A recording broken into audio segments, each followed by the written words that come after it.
Mesdames, Messieurs, bonsoir et bienvenue sur Vision Channel Africa, bienvenue sur ce spécial Covid-19. Nous sommes heureux de vous retrouver ce soir dans le cadre de cette autre édition de cette émission. Comme vous l'avez constaté, nous nous efforçons chaque jour de vous donner, ou plutôt à la fréquence que nous nous permettons, de vous donner les informations telles qu'elles sont, et surtout nous invitons ici des personnes spécialisées dans leur domaine qui pourront nous apprendre plus sur le développement de cette pandémie qui est le Covid-19. Je vous donne d'abord quelques chiffres.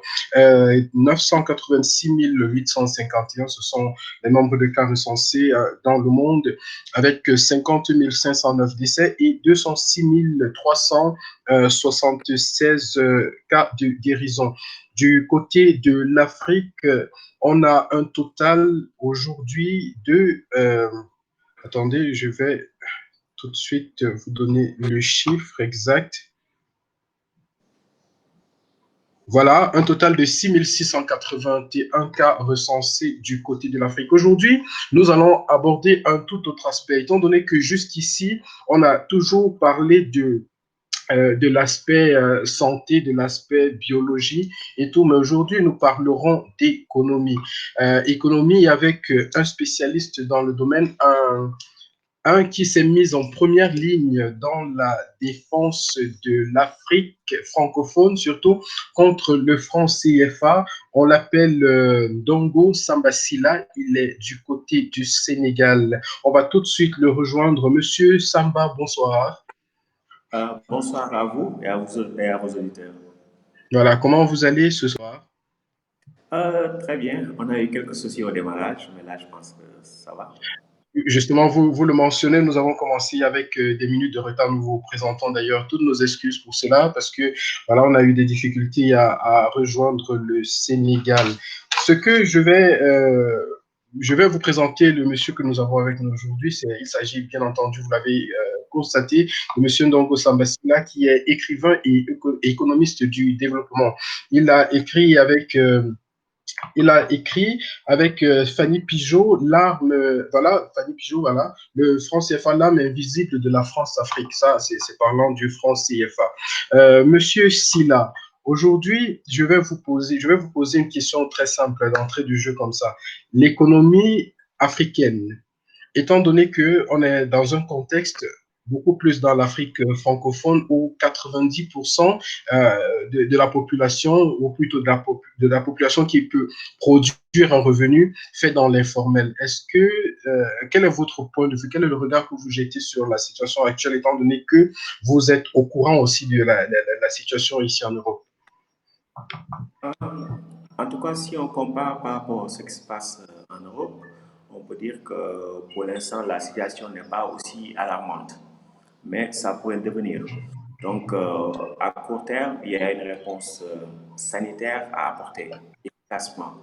Et cette réponse sanitaire suppose aussi des mesures drastiques, comme par exemple le confinement.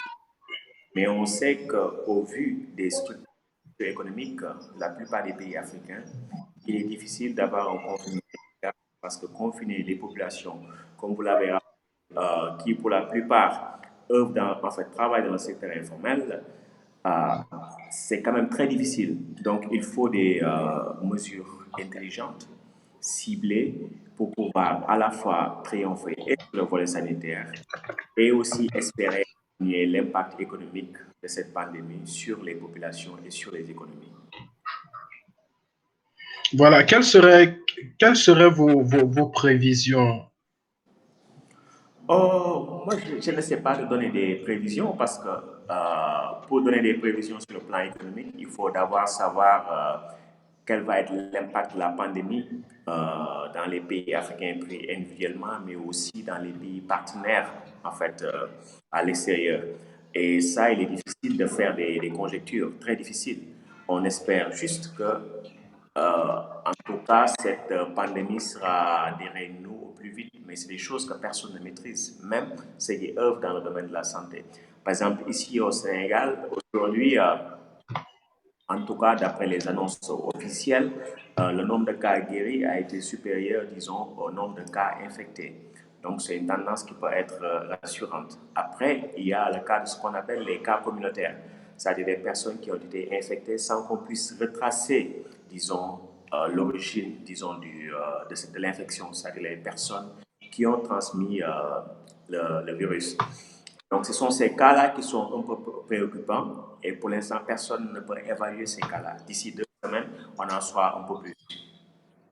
Mais voyons le cas, par exemple, de la Chine qui a dû confiner plus de 700 millions de personnes. Étant donné que en Afrique, en général, aujourd'hui, on parle de plus en plus de cette mesure-là. Est-ce que vous ne pensez pas qu'au niveau de la production, ça aura un impact très, très, très, très fort?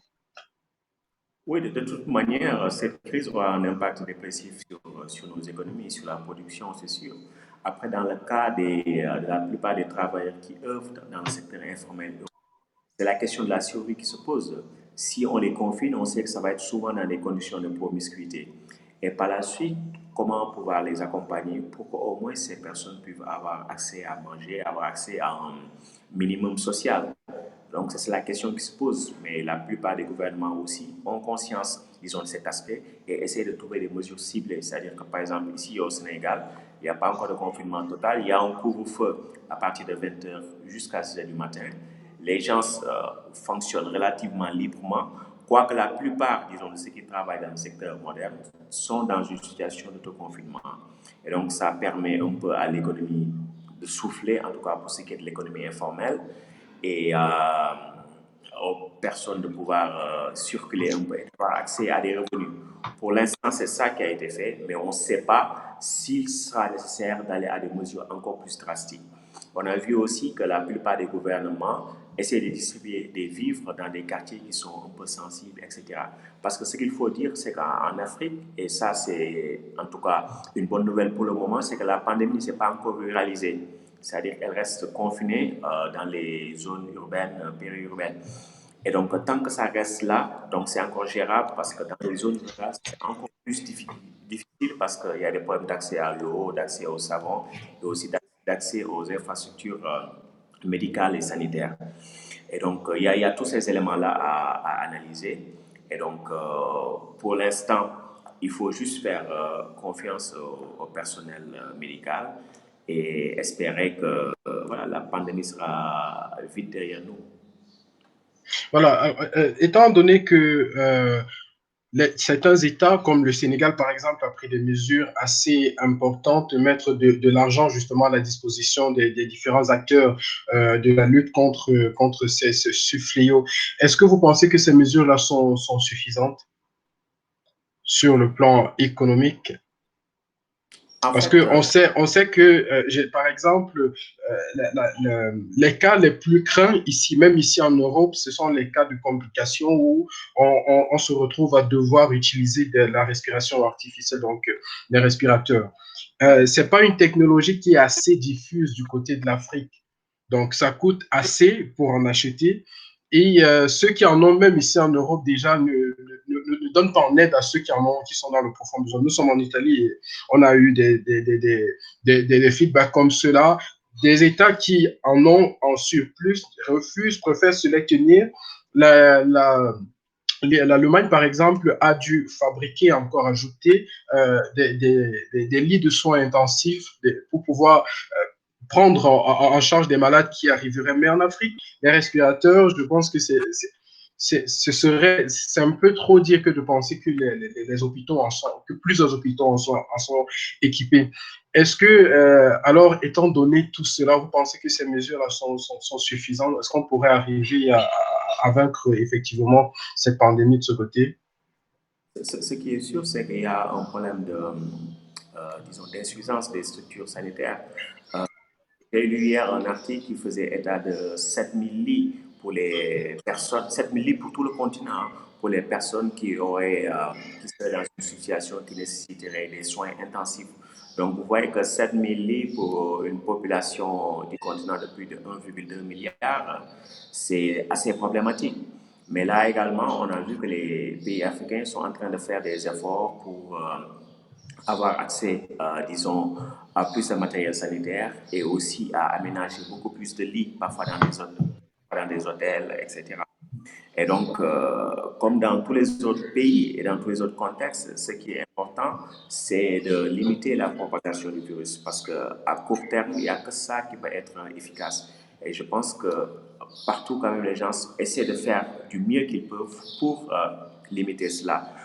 Au regard, une fois de plus, comme vous l'avez rappelé, des contraintes objectives que nous avons liées à l'état précaire des structures sanitaires, mais aussi à la structure de notre économie qui est dominée par l'économie informelle. Ok, voilà, merci bien pour cette réponse. On va d'abord rappeler encore à nos téléspectateurs, à ceux qui nous rejoignent à l'instant, que nous sommes toujours dans le cadre de ce spécial Covid-19 et aujourd'hui, nous avons le plaisir et l'honneur d'accueillir ici l'économiste M. Ndongo Samba Sylla du Sénégal. On dit bonsoir à Hugues Quinfac, un fidèle des fidèles qui nous écoute sans doute du côté de Ferrara, c'est ici en Italie. Alors, Monsieur Sylla, il y a une annonce qui est arrivée il y a quelques jours, comme quoi c'est le président Macron de la France qui disait ils ont une session extraordinaire du G20 a dû siéger pour venir en aide aux pays africains. Quelle a été votre réaction, vous, en tant qu'économiste, et sachant que derrière, il y a un ensemble de combats que vous menez contre le franc CFA, puisqu'il faille le citer. Il faut bien entendu une certaine concertation au niveau global. Cette pandémie, c'est une pandémie mondiale qui concerne tous les pays. Et vu les contraintes particulières des pays africains, il est nécessaire qu'il y ait une forme de collaboration entre les pays du Nord et les pays africains. Après, il faudra préciser la nature, disons, de cette collaboration. Des pays africains, comme par exemple le Sénégal, on demande une annulation de la dette des pays du tiers-monde. Ça peut être une mesure, voilà, en tout cas, qui permet de donner plus de marge à nos. Mais pour l'instant, l'option qui a été retenue, c'est d'avoir un moratoire sur la dette extérieure. C'est-à-dire qu'on permet aux pays africains de souffler. Oui, c'est important, mais ce qu'il faut dire également, c'est que il faut aussi un cadre de gestion, disons, de l'insolvabilité des gouvernements, de l'insolvabilité. Parce que qu'est-ce qui va se passer? Parce que par la suite, une fois qu'on aura heureusement traversé l'épreuve du coronavirus, il se peut que le FMI revienne à la charge pour demander aux pays africains qui pourront être dans une situation très difficile de repayer cette dette. Et donc, ça peut être très compliqué parce que généralement, quand le FMI vous demande de payer la dette, elle vous demande d'une certaine manière d'appauvrir vos populations. C'est ce qui a été fait dans d'autres pays. Et donc, il faut profiter, disons, de cette situation de crise pour exiger aussi une réforme du cadre de gestion de l'insolvabilité souveraine par le FMI. Et moi-même et un autre qui a été au FMI qui s'appelle Christian Doyle, nous avons fait des propositions en ce sens. Oui, c'est très bien d'avoir un moratoire sur la dette extérieure, c'est très bien même d'avoir une annulation de la dette, mais il faut s'assurer que le FMI ne reviendra pas par la suite pour imposer des politiques d'austérité qui vont quelque part davantage même affaiblir les populations africaines. L'autre chose qu'il faut dire également, c'est qu'il faut distinguer dans ce qu'on appelle l'aide, les dépenses qui sont nécessaires en monnaie nationale, en monnaie locale, et les dépenses qui concernent, disons, les importations. Pourquoi? Parce que quand on vous prête ou on vous donne de l'argent et que vous destinez cet argent à des dépenses en monnaie locale, ce n'est pas vraiment une aide. Pourquoi? Mais parce que quand on donne par exemple 100 milliards au Cameroun, disons l'équivalent de 100 milliards de francs CFA au Cameroun, la Banque centrale va convertir, disons, ces 100 milliards-là qu'elle reçoit en devises en francs CFA. Et donc les mêmes dépenses vont être faites. Ce que je veux dire, c'est que pour toutes les dépenses en monnaie nationale, les pays africains n'ont pas besoin d'aide. Ça doit être clair. Quand on vous donne de l'argent ou vous prête de l'argent, cet argent ne peut avoir que, disons, deux destinations. C'est pour financer des importations ou bien c'est pour augmenter vos réserves. Et donc, quand on vous donne beaucoup plus d'argent, ça suppose que l'impact va être que votre balance commerciale va un peu se creuser. C'est-à-dire que vous allez avoir un surplus d'importation. Et donc, c'est un mécanisme aussi qui, in fine, va aussi renforcer la dette extérieure. Donc, il faut comprendre que même si on est dans des situations d'urgence, toute aide n'est pas forcément désirable. Pour toutes les dépenses en monnaie nationale. Donc, pour vous, l'aide est, dans cette situation, l'aide est à proscrire, alors, selon vous? Ah non, je ne dis pas ça. Selon vous, est-ce que l'aide est à proscrire? Je ne dis pas ça. Je ne dis pas ça. Je dis qu'il faut faire une distinction entre les dépenses qui peuvent être effectuées en monnaie nationale, en monnaie locale, dans tous les pays africains, et les dépenses, disons, qui impliquent des devises, c'est-à-dire les importations, par exemple. Pour toutes les dépenses en monnaie nationale, les Africains n'ont pas besoin d'aide. Les banques centrales doivent mettre à disposition les liquidités nécessaires. On est Ok. d'accord? Et qu'est-ce que vous proposez donc? Qu'est-ce que vous proposez donc aux États africains pour pouvoir s'en sortir face à cette crise qui pourrait, je veux dire, impacter vraiment négativement sur les économies? Je parle, quand je dis économie, je vais dans la définition vraiment basique du terme, hein. Je parle de l'économie de la maison. Je parle de la ménagère pour qu'elle ne ressente pas trop l'impact du passage de cette pandémie dans son panier. Non, c'est qu'il faut que les États se rendent compte, tous les États africains, qu'ils ne peuvent pas manquer, disons, d'argent. C'est-à-dire que tout ce qui peut être produit sur place, avec des ressources sur place, les Africains disposent du financement. Parce que quand vous avez votre propre monnaie, vous ne pouvez pas être insolvable dans votre propre monnaie. Donc, si vous avez des choses que vous pouvez faire sur place au lieu de les importer, les Africains peuvent trouver le financement et les banques centrales peuvent leur donner les liquidités nécessaires. Parce que l'argent, c'est quoi? C'est des entrées électroniques sur les comptes. Et donc, si on peut mobiliser des agriculteurs, on peut mobiliser des entrepreneurs, etc., pour produire des choses sur place, supposons que par exemple les Africains aient les capacités de fabriquer eux-mêmes les masques sur place, parce qu'ils ont le savoir-faire, ils ont les matériaux, etc. Dans ce cas, les Africains ont le financement parce qu'il suffit juste que leur banque centrale mette à disposition les liquidités. Pour cela, vous n'avez pas besoin d'aide internationale. Mais par exemple, si on doit importer des produits alimentaires parce que nous ne sommes pas capables de les produire, là, évidemment, nous avons besoin de ressources en devises. Et donc là, voilà, il est important d'avoir une aide, disons, de nos partenaires extérieurs. Moi, ce que je dis juste, c'est qu'il faut faire une distinction entre les demandes, entre les dépenses en monnaie nationale, basées sur les ressources, et les dépenses qu'on doit de l'extérieur. Parce que pour toutes les dépenses en monnaie nationale, nous n'avons pas de contrainte. Les banques centrales peuvent mettre à disposition les liquidités qu'il faut.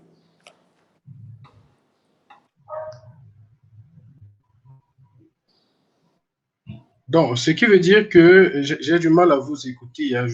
Il doit y avoir un léger retard même entre le son et l'image. Je dis donc, ce qui veut dire que s'il faudra, par exemple, importer du matériel médical d'urgence, c'est là qu'intervient la deuxième partie. Je parle de devises, c'est ça? Ça, C'est bien ça, si j'ai ça. bien compris. Il y a des choses que nous ne produisons pas, mais dont nous avons besoin urgemment. Pour cela, OK. nous avons besoin de devises pour pouvoir les acheter. Et si, par exemple, nos pays partenaires pouvaient réduire leurs tarifs parfois sur certains matériaux, etc., ce serait bénéfique pour l'Afrique. Mais moi, le discours que je cherche un peu, disons, à relativiser, c'est le discours que l'Afrique n'a pas les moyens. Parce que quand vous avez de la main-d'œuvre, quand vous avez des ressources naturelles, etc., et que vous avez votre propre monnaie, vous ne pouvez jamais être insolvable dans votre propre monnaie. Tout ce que vous pouvez produire sur place, vous avez les ressources. Il suffit juste que la Banque centrale crédite les comptes. Et donc ça, c'est différent que de dire que nous avons besoin, par exemple, de matériel médical qui n'est pas fabriqué en Afrique. Et donc pour ça, il nous faut des euros, il nous faut des dollars. Et là, nous comptons sur nos partenaires pour nous les donner dans ces situations d'urgence. Mais tout ce que nous pouvons faire sur place, l'Afrique a les moyens de les produire. Ça aussi, il faut le dire en toute honnêteté.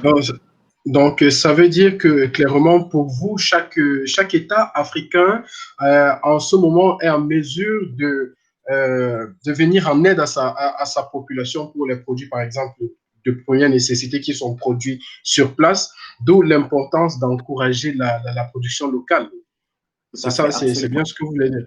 Voilà. Est-ce Absolument. que vous, est-ce que vous ne voyez pas en ceci la menace de la souveraineté de ces États-là, vu que, quand on dit que le G20 a siégé de façon extraordinaire et pour venir en aide, étant donné que voilà, on sait que les moyens techniques, les structures de santé sont assez précaires et tout le reste. Donc, le matériel viendra forcément de l'extérieur. Est-ce que, vous l'avez dit tout à l'heure, c'est le renforcement, sans doute que ça pourrait mener à un renforcement de la dette extérieure. Mais est-ce que ça ne serait pas aussi une menace pour une menace de la souveraineté autant pour moi de ces États? En tout cas, ce qu'il faut comprendre, c'est que tant que vous ne produisez pas vous-même sur place tout ce qui est nécessaire pour votre économie, vous exposez à certaines formes de dépendance. Et donc, une fois de plus, le point de vue consiste à dire que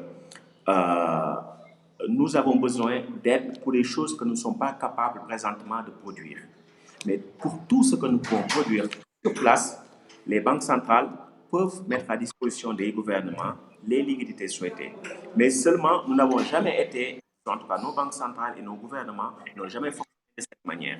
Et donc, c'est pourquoi à chaque fois on dit que l'Afrique n'a pas les moyens, l'Afrique n'a pas les moyens. Mais les moyens, il faut comprendre que les moyens qui comptent, c'est les ressources humaines, c'est les ressources naturelles que vous avez. Après, la question du financement, elle vient en dernier.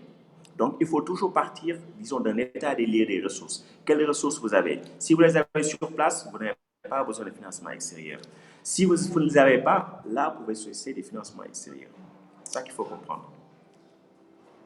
Ok, très belle différence faite parce que lorsque vous l'expliquez comme ça, on comprend clairement que chaque État a la possibilité, n'est-ce pas, de venir en aide d'urgence à sa population, sauf bien sûr en cas de besoin de faire intervenir des produits venant de l'extérieur, donc de l'importation. Je vais rappeler à ceux qui nous rejoignent à l'instant que nous sommes bien vous êtes les bienvenus d'abord dans le cadre de cette autre émission. Ce spécial Covid-19, on dit bonsoir à Ferretti Kari qui nous rejoint à l'instant, Hugues Kinfak également qui est en direct avec nous. Voilà, partagez massivement, partagez et je vous rappelle que vous avez la possibilité de poser vos questions directement à notre économiste qui saura nous en dire plus sans doute sur les mesures à prendre voilà, pour faire face à cette pandémie. Alors, vous qui êtes économiste, vous qui vivez en Afrique, qu'est-ce que vous dites aux populations africaines en ce moment? Comment est-ce qu'elles doivent se comporter du point de vue économique? Est-ce que c'est le moment d'aller au marché et essayer de vider toutes les échoppes ou alors est-ce qu'il y a un comportement que vous privilégiez? En fait, c'est difficile d'avoir un discours qui s'appellerait à tout le monde parce que les différences ne sont pas les mêmes. Les classes moyennes qui vivent dans les zones urbaines, par exemple, ont les moyens de leur confinement parce qu'ils peuvent vivre dans des appartements où ils ont un certain espace et aussi financièrement, ils peuvent tenir le coup pendant quelques mois. Ce n'est pas le cas de la plupart des travailleurs du secteur informel. Donc, ce qu'il faut, c'est des mesures d'accompagnement de la part de l'État, des mesures d'accompagnement innovants. Dans certains pays, on a vu par exemple qu'ils ont mis en place ce qu'on appelle la monnaie hélicoptère, c'est-à-dire qu'on envoie de l'argent directement sur le compte des gens, que ce soit des comptes électroniques ou des comptes bancaires. Ça peut être un moyen efficace dans certains pays, mais en Afrique, on ne pourra pas toucher tout le monde de cette manière-là. Donc, parfois, ça demande quand même que les autorités centrales travaillent avec les autorités locales pour pouvoir, par exemple, distribuer des vivres, etc. Il y a un impact sur l'économie formelle. Et donc, il y a beaucoup d'entreprises qui vont mettre la clé sous la porte. Il faut envisager des moyens de soutenir les salariés de ces entreprises-là. Il faut envisager des moyens de soutenir ces entreprises-là également. Et surtout, il faut dire que comme le monde rural n'est pas encore très affecté, il faudrait, à mon avis, mettre le paquet sur le monde rural, c'est-à-dire travailler à davantage augmenter la production agricole, faire que la production qui va baisser dans certains secteurs puisse, un temps soit peu, être, disons, compensée par une hausse importante de la production agricole. Parce que là, le monde rural est un peu épargné et dans les zones rurales, les difficultés sont moindres que dans les zones urbaines. Et donc, il y a des choses à voir. Donc, ça veut dire qu'en ce moment, ce qu'il nous faut, c'est faire preuve d'imagination. Faire preuve d'imagination. Et beaucoup de possibilités existent et il faudra toutes les explorer. Mais dans tous les cas, ce qu'il faut dire, c'est que les États africains doivent ne pas regarder à la dépense. Les États africains doivent faire du déficit. C'est-à-dire qu'ils ne peuvent pas compter sur les revenus fiscaux. Ils savent qu'avec ce contexte de crise, les revenus fiscaux vont décroître, alors qu'ils doivent dépenser un peu plus pour atténuer l'impact récessif de cette crise du coronavirus. Donc, ils doivent dépenser davantage, mais dépenser de manière ciblée, dépenser pour soutenir les classes, dépenser pour soutenir les entreprises du secteur moderne, dépenser pour soutenir les salariés du secteur moderne. C'est ce genre de choses qu'il faut. Je pense que la plupart des États sont dans la dynamique, mais seulement ces États ne se rendent pas compte des moyens qu'ils pourraient mobiliser en interne. Et les moyens qu'il faut mobiliser, c'est juste ce qu'on appelle, entre guillemets, mais de manière impropre, la planche à billets. Il faut que les banques centrales mettent à disposition des liquidités, comme cela se fait dans les pays développés actuellement. Et quand je dis mettre à disposition des liquidités, ce n'est pas seulement baisser les taux d'intérêt secteur, c'est pas seulement dire qu'on peut le financer auprès de la Banque centrale, mais que les banques centrales se tiennent à disposition des gouvernements. Parce que les économistes savent que dans le contexte actuel dans lequel nous vivons, la politique monétaire n'est pas le meilleur instrument. Ce ne sont pas les banques centrales qui viendront, disons, changer la donne, parce que leurs instruments sont très limités. C'est les injections de liquidités dans le secteur bancaire et c'est les baisses de taux d'intérêt. Et ce ne sont pas des mécanismes hyper efficaces. Ce qu'il faut, c'est plus de demande dans l'économie. Et ça, seuls les États peuvent le faire. Parce que même si vous facilitez les conditions d'octroi de crédit et que les entreprises n'ont pas de marché, n'ont pas de demande, mais ces entreprises ne pourront pas investir et ne seront pas incitées à prendre du crédit, même si les conditions de crédit se sont améliorées. Donc, sans demande, il ne peut pas y avoir d'activité économique. Et donc, cette demande-là ne peut venir que de l'État. Et donc, l'État, qui ne va pas pouvoir compter sur ses revenus fiscaux habituels, doit pouvoir faire du déficit. Et une manière de faire ce déficit, c'est de compter d'abord sur ses ressources internes et dans une certaine mesure aussi sur l'aide qu'on pourrait recevoir de l'étranger. D'accord. On va prendre ces questions rapidement de Ferretti Karine qui dit en l'état actuel des choses, de l'économie africaine, peut-on parler de souveraineté économique en Afrique? Non, de toute façon, les degrés de souveraineté sont variables selon les pays. Par exemple, si on prend les cas des pays qui utilisent le franc CFA, ils n'ont aucune souveraineté, même pas une souveraineté formelle, parce que leur monnaie est gérée par la France jusqu'à présent. Dans d'autres pays, par exemple au Nigeria, ils ont beaucoup plus, mais leur souveraineté est limitée. C'est des pays qui dépendent, disons, de l'étranger pour le financement. C'est des pays qui sont dépendants sur le plan technologique, etc. Pourquoi aux premières heures de la crise, on a vu que les moyens de tous ces pays-là ont chuté drastiquement. Il y a eu beaucoup de capitaux qui sont sortis pour aller rejoindre les pays du Nord. Donc, l'Afrique ne compte pas, disons, avec une souveraineté économique et monétaire importante. Et donc, ce qu'il faudrait, c'est travailler à cela. Et donc, pour travailler à cela, il faut pour produire sur place ce qu'on consomme et essayer de financer ce qu'on produit à partir des ressources locales. Et donc, tant qu'on n'en est pas là, ça va être toujours difficile. Ok. Alors, on prend cette autre question qui dit est-ce que le confinement est possible en Afrique afin de lutter contre le coronavirus? C'est toujours la même. On salue au passage Syria Kouakel qui nous écoute, qui nous regarde sans doute depuis le Québec. Bonsoir à vous, Syriac. La question donc de Karine qui dit est-ce que le confinement est possible en Afrique pour lutter contre le coronavirus? En fait, la question du confinement, il faut regarder ses contours géographiques. Vous prenez dans la plupart des pays, cette question du confinement concerne que les zones qui ont été touchées, et généralement, c'est des zones urbaines. Parce que dans les zones rurales, c'est moins dense, et donc il y a en quelque sorte un confinement assez naturel. Donc, c'est souvent dans les zones urbaines que cette question se pose. Et dans les zones urbaines, au regard du poids de l'informel, qui est généralement autour de 70% de l'emploi urbain non agricole, voilà, c'est quand même une donnée assez importante. Et donc, les conditions du confinement en Europe ou bien aux États-Unis ne peuvent pas s'appliquer en Afrique. Donc, il faudrait faire preuve de beaucoup plus de souplesse.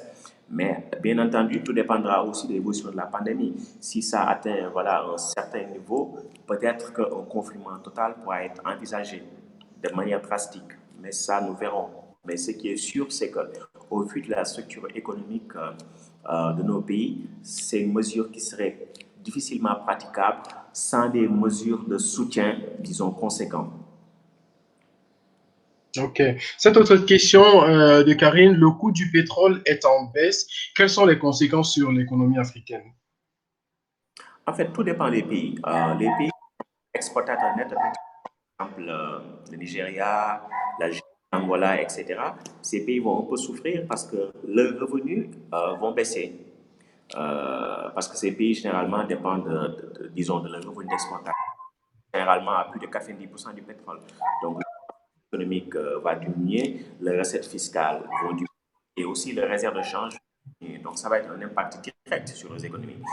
Les pays qui importent du pétrole, importateurs nets de pétrole, ils vont en bénéficier parce que le coût du pétrole voilà, baisse et donc voilà, c'est des charges en moins au niveau de leurs importations. C'est une bonne nouvelle. Mais ça dépend également. Il y a des pays comme le Sénégal qui importent du pétrole brut, qui aussi exportent du pétrole raffiné. Mais nous, notre gouvernement prélève des taxes importantes sur le pétrole. Donc la baisse du coût du pétrole, c'est aussi une baisse des recettes fiscales. Donc ça aussi, il faut le comprendre. Tout dépend un peu du cas des pays, mais ce qu'on peut dire de manière générale, c'est que les pays exportateurs nets, ils perdent un peu au change, alors que les pays importateurs nets, ils gagnent un peu au change. Ok. Voilà, cette autre question. Le Nigeria a refusé l'aide internationale pour lutter contre le coronavirus. Qu'est-ce que vous en pensez? Les autres pays devraient suivre le même exemple au regard des réalités de chaque pays? Je ne pense pas que le Nigeria ait refusé l'aide internationale parce que il y a même eu un tweet embarrassant que le ministre de la Santé du Nigeria avait fait en demandant aux milliardaires Elon Musk de leur fournir des ventilateurs pour leurs hôpitaux. Après, ils ont dû retirer ce tweet. Donc, je ne pense pas que le Nigeria dise non à l'aide internationale. Et il n'y a rien de honteux actuellement à dire que l'Afrique a besoin d'une certaine aide sur des volets déterminés. Mais seulement, comme vous l'avez dit tout à l'heure, il faudrait bien que cette aide soit assez ciblée et que les conditions ne soient pas euh, aptes à pouvoir asphyxier les économies après, s'il faille résumer en ces termes-là. On va dire bonsoir à CB Diarra, Bonaceratas, bonsoir. On va dire bonsoir aussi à Tamago, Guidichard. Voilà, il y a Karine qui dit merci pour les réponses à ces questions. Bon, voilà, on a presque fait le tour comme ça. Monsieur Silla, merci beaucoup pour la disponibilité. On rappelle à ceux qui sont en train de nous suivre que vous pouvez, bien entendu, continuer d'envoyer vos questions et nous les poserons directement à notre expert. On dit bonsoir à Monsieur Arthur Ndognou qui nous regarde du côté de l'Émilie-Romagne, c'est ici en Italie.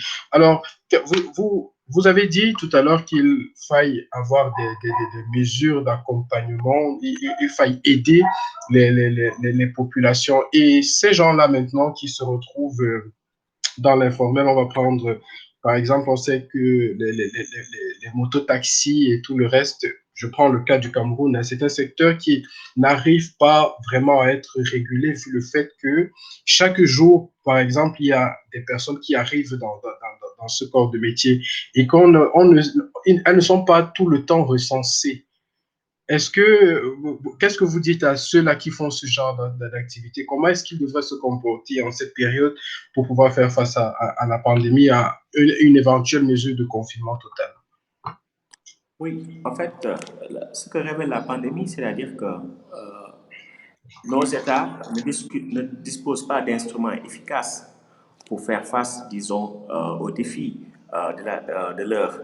Parce qu'on n'a jamais, faut le dire, c'est la vérité, nos politiques publiques n'ont jamais été axées sur l'économie informelle.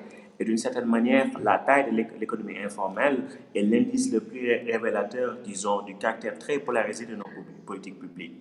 Maintenant, le défi, c'est d'avoir des instruments pour pouvoir toucher tout un chacun et mettre tout un chacun dans des conditions où l'on pouvoir traverser cette crise sans beaucoup de pertes en vies humaines et aussi en maintenant la santé des gens et leur accès, disons, à la nourriture et à certains services sociaux de base.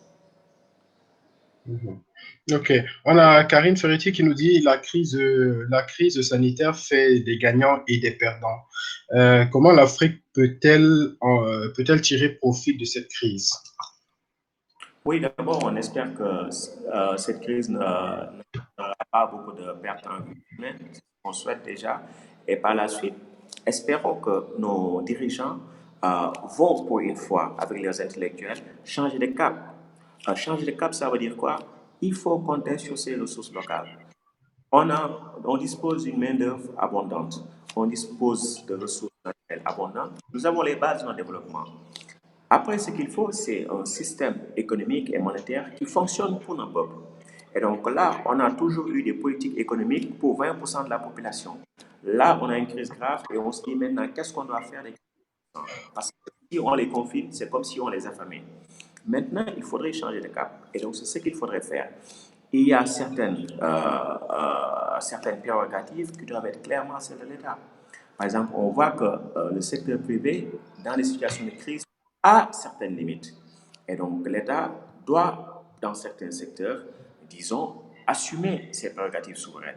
Par exemple, ça, c'est ma conviction et peut-être que c'est critiquable, mais tout ce qui concerne, par exemple, la gestion de l'eau, la gestion de la santé, d'une certaine mesure le transport, etc., ça ne devrait pas être soumis, disons, à la logique du profit.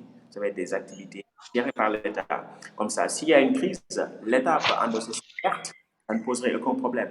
Mais aussi importantes, on ne devrait pas les laisser, disons, à la merci, disons, de logique marchande.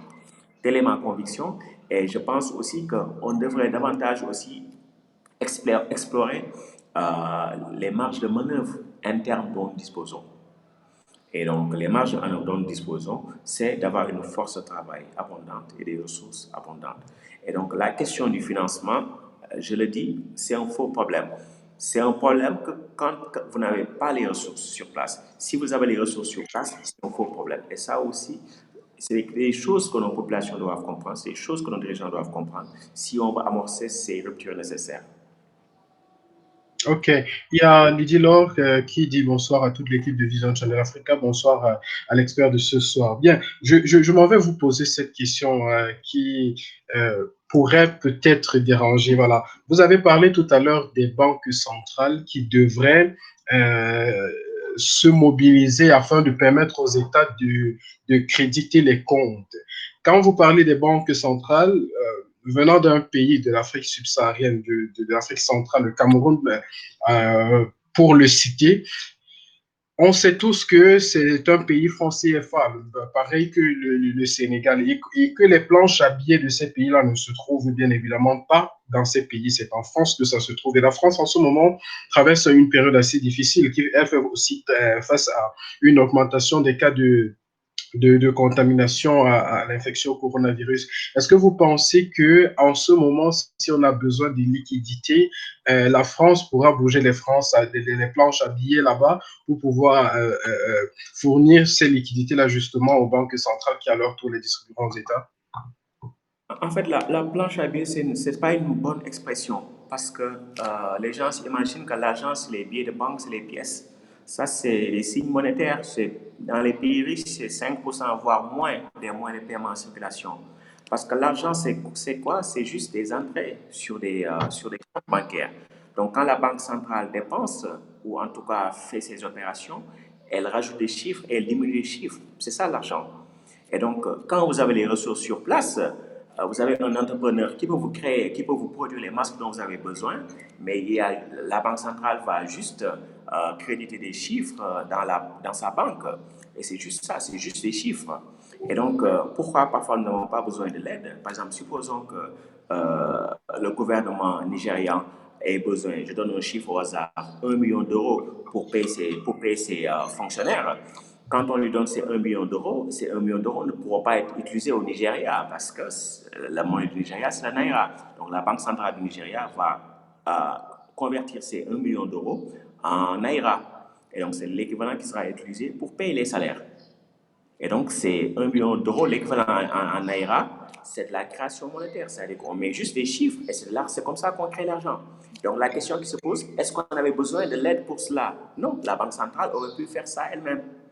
Donc, à la limite, si on avait besoin de ce 1 million d'euros pour des importations, disons, de produits médicaux qui ne sont pas fabriqués au Nigeria, on aurait pu comprendre. Ce qu'il faut retenir, c'est que pour toutes les dépenses en monnaie nationale, basées sur les ressources nationales, on n'a pas de, en fait, on n'a pas de contraintes financières. On a des capacités illimitées. Les seules limites, ce sont les ressources. Ça, il Ok, faut le. Donc, plus on voilà. est autosuffisant sur le plan économique, plus on est Mhm. autosuffisant sur le plan financier.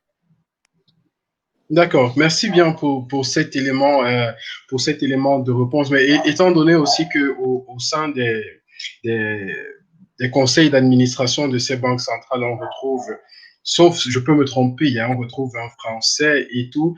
Je crois que ça fait aussi partie du combat que vous menez.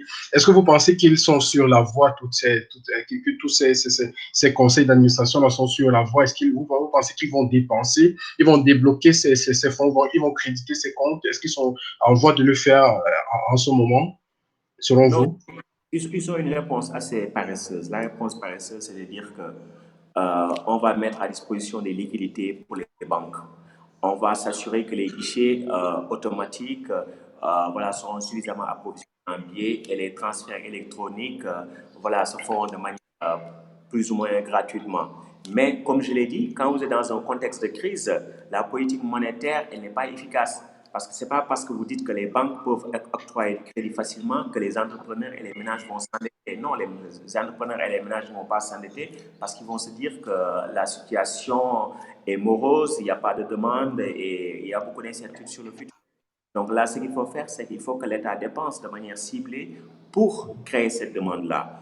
Et donc, pour que l'État crée cette demande-là, bien entendu, dans les circonstances exceptionnelles, il faut que les banques centrales puissent mettre à disposition ces liquidités. Quelle est la différence entre mettre des liquidités à disposition des banques et mettre des liquidités à disposition des États? C'est plus ou moins le même effet économique, en tout cas si on raisonne en termes d'inflation. La seule différence est que la dépense de l'État est beaucoup plus directe, beaucoup plus ciblée et beaucoup plus efficace. Voilà, merci bien pour cet élément de réponse. Maintenant, on va parler d'autre chose. Parlons un peu de vaccins. Quel serait l'enjeu économique selon vous de, d'un vaccin actuellement qui pourrait être découvert contre cette pandémie et qui pourrait éventuellement être testé en Afrique? Parce que je pose cette question parce que, voilà, il y a hier soir encore, pendant que je surfais sur le net et que je préparais même cette émission, j'ai vu une vidéo que j'ai d'ailleurs partagée sur ma page qui était entre un journaliste sans doute et un chercheur qui disait, voilà, ils ont l'habitude, parce que c'est ce qu'on entend à travers la vidéo, de tester les vaccins en Afrique et sur des prostituées. Qu'est-ce que vous pensez de ce genre d'action-là? Quel impact ça pourrait avoir chez nous? En tout cas, si il pouvait y avoir des vaccins, ce serait déjà pas mal. Mais on sait que avec tout le protocole pour tester les vaccins, etc., ça demande à peu près 18 mois. C'est ce que j'ai pu lire ici et là. L'Afrique puisse servir de cobaye pour des expérimentations diverses. Il faut juste être vigilant. Et donc là également, c'est la question de la souveraineté. Il faut être souverain par rapport à tout. En Afrique, on parle de plus en plus de libre-échange. On dit que oui, avec l'Afrique, on va avoir une zone de libre-échange continentale, les marchandises vont circuler. Mais si on reste en termes de souveraineté alimentaire, est-ce qu'il ne faudrait pas parfois mettre des barrières par rapport à certains produits? Est-ce qu'on sait, est-ce que les Africains savent ce qu'ils mangent? Est-ce que les gouvernements qui optent pour le libre-échange savent véritablement ce que consomme leur population et les impacts que ça peut avoir à long terme? Et donc, toutes ces questions relèvent de la souveraineté. Et c'est pourquoi il faut de nouveaux États, des États stratèges. Je ne dis pas qu'il faille s'enfermer. On peut être pour le commerce international et être contre le libre-échange. Euh, parce que le prétendu libre-échange, c'est une doctrine colonialiste pour les dominants. Il faut un monde de solidarité, d'ouverture, mais aussi un monde où on contrôle ce qui circule. C'est important. Voilà. Merci beaucoup pour cette réponse. Voilà, je prends cette autre intervention de Karine qui a d'abord remercié pour les réponses apportées. Et puis maintenant, elle dit, est-ce que cette crise sanitaire peut avoir éventuellement peut éventuellement créer un reflux de capitaux de l'Afrique, dans le sens où les investisseurs étrangers frileux peuvent retirer ou diminuer leurs investissements en Afrique. Mais c'est ça, ça a déjà commencé dans certains pays comme en Afrique du Sud, au Nigeria, il y a déjà ces reflux de capitaux. Et donc ça également, ça fait partie de ce dont on parle, la question de la souveraineté financière. Parce que parfois aussi, il faut voir quels sont les types de capitaux qui ont les capitaux spéculatifs à court terme. La moindre annonce de crise, et ces capitaux sortent immédiatement et en créant des dégâts énormes. Ce qu'il faut voir, c'est que de manière générale, en Afrique, disons, les flux de capitaux sont très rarement bénéfiques aux Africains, très rarement. Parce que si ça sort, ça crée des conséquences énormes au niveau des taux de change qui se déprécient, ça crée de l'inflation, etc. Ça renchérit le poids de la dette. Et quand ces capitaux également opèrent en temps normal, ça se traduit par des reflux de profit importants et aussi des reflux aussi des intérêts de la dette. Et donc, c'est ce qui explique un certain cycle vicieux qui fait que nous sommes toujours dépendants, disons, des capitaux étrangers et cercle vicieux qui fait qu'à chaque fois également, nous sommes là pour essayer d'attirer le capital étranger, mais qui poursuit ce cycle infernal-là qui, en tout cas, défavorise grandement les économies africaines. Il faut que la finance soit locale. Le point de départ pour toute stratégie de développement économique, c'est ça. Il faut que la finance soit locale. C'est important. Voilà, il faut que la finance soit locale, c'est ce qu'on retient euh, de cette intervention. Karine, j'espère que la réponse à votre question a bien été apportée. Voici Narcisse Samé qui dit bonsoir à tous et merci pour cette opportunité de pouvoir parler en africain de cette pandémie. J'aimerais savoir si nos États, en élaborant leur stratégie, tirent des leçons des stratégies européennes, car on a comme l'impression que nos dirigeants restent en majeure partie du temps en silence et appliquent tout naturellement ce qui est fait ailleurs sans aucune initiative personnelle. Donc, en gros, s'il fallait résumer la question, j'aimerais savoir si nos États, en élaborant leur stratégie, tirent des leçons des stratégies européennes. Voilà la question. En fait, on est souvent très dur vis-à-vis de nos États. C'est vrai que ceux qui nous dirigent, souvent il y a beaucoup de choses à leur reprocher, mais là quand même, on a senti qu'il y a des efforts qui sont en train d'être faits. Euh, il faut dire qu'il y a eu des pays qui ont souvent traversé des pandémies, hein. Rappelons-nous Ebola avec Nigeria, la Guinée, La Sierra Leone. oui, oui. Et donc, on se rend compte que dans ces pays-là, pour l'instant, ça va, parce qu'il y a des choses que ces gouvernements-là ont apprises. Et vous voyez le contexte également dans lequel nous sommes, où il y a beaucoup d'économies informelles. Je pense que si c'était en Occident, ça allait être aussi très difficile à gérer. Donc, parfois aussi, il faut un peu relativiser la crise. Ce n'est pas pour dire que ce qu'ils font actuellement, c'est bien, mais en tout cas, on sait que pour une fois, ils essaient de faire des choses. Moi, ce que je leur reproche, c'est de ne pas de sous-estimer les marges de manœuvre internes dont ils disposent. C'est surtout cela par OK. rapport à l'aspect économique. Sur l'aspect sanitaire, c'est vrai qu'il y a beaucoup de carences. Et là, nous avons besoin d'aide, disons, de l'extérieur. Mais pour ce qui est du fonctionnement de l'économie, il y a beaucoup de ressources insoupçonnées que nous n'utilisons pas. D'accord. Voilà, donc selon vous, est-ce que c'est donc l'occasion, ce serait l'occasion d'un nouveau départ économique, s'il fallait le dire ainsi? C'est ce que j'espère, que nous pourrons avoir des politiques économiques plus souveraines, c'est-à-dire que moins dépendantes de l'extérieur, des politiques économiques plus inclusives, c'est-à-dire qui ne se limitent pas aux 20% des populations africaines, mais qui incluent tout le monde, les agriculteurs, les travailleurs du secteur informel. Et voilà, c'est ce que je souhaite. Mais j'ai l'impression qu'une fois la crise traversée, on va retrouver nos vieux démons. C'est l'impression que j'ai. Parce que l'orthodoxie économique, elle est tellement dominante, disons, chez nos chefs d'État, chez ceux qui leur conseillent, que je ne suis pas très optimiste quant à un changement, disons, de paradigme une fois sorti de la pandémie du coronavirus. De toutes les façons, l'objectif serait celui-là de construire un tissu économique assez, assez fort pour pouvoir faire face désormais à une autre pandémie de ce type, ou plutôt aux problèmes même d'abord qui sont inhérents à nos sociétés. Monsieur donc aussi là, je vous remercie grandement pour le temps que vous nous avez accordé. Est-ce que vous avez un dernier mot pour la fin? Je vous remercie pour cette invitation. Ça a été très instructif et fructueux d'avoir ces échanges avec vous et avec vos auditeurs et auditrices. Depuis Dakar, je vous envoie mon message de solidarité. Je sais que l'Italie traverse une période difficile et donc je souhaite le meilleur pour l'Italie, le meilleur pour tous les autres pays européens et évidemment le meilleur pour l'Afrique et qu'on lutte de concert dans la solidarité pour traverser cette épreuve qui nous enjoint de réfléchir autrement, d'agir autrement.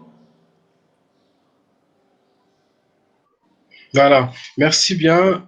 Merci bien. Voilà. Et il y a cette question. On va prendre peut-être cette dernière question de Karine qui dit l'Afrique peut-elle valoriser la médecine traditionnelle pour lutter contre ce virus? Est-ce que vous pouvez répondre à cette question ou bien? Il faut valoriser les savoirs traditionnels dans le domaine médical. Ça fait partie de la dynamique, disons, de renaissance africaine, la dynamique de changement de paradigme. Il faut tout ça. Il faut mobiliser les ressources. Voilà. Merci bien, monsieur. Voilà, mobiliser les ressources, produire local, consommer local et renforcer le tissu économique local afin de pouvoir conquérir la souveraineté économique. Je crois que c'est ce que je retiendrai de cet échange avec vous. Je vous remercie grandement pour votre disponibilité. Je vous rappelle à vous, très chers téléspectateurs, très chers followers, en vous remerciant d'abord d'avoir été avec nous pendant tout le long de cette émission et pour ceux qui regarderont après, je vous remercie de le faire. Je vous donne rendez-vous demain à 15 heures, sauf changement, bien entendu.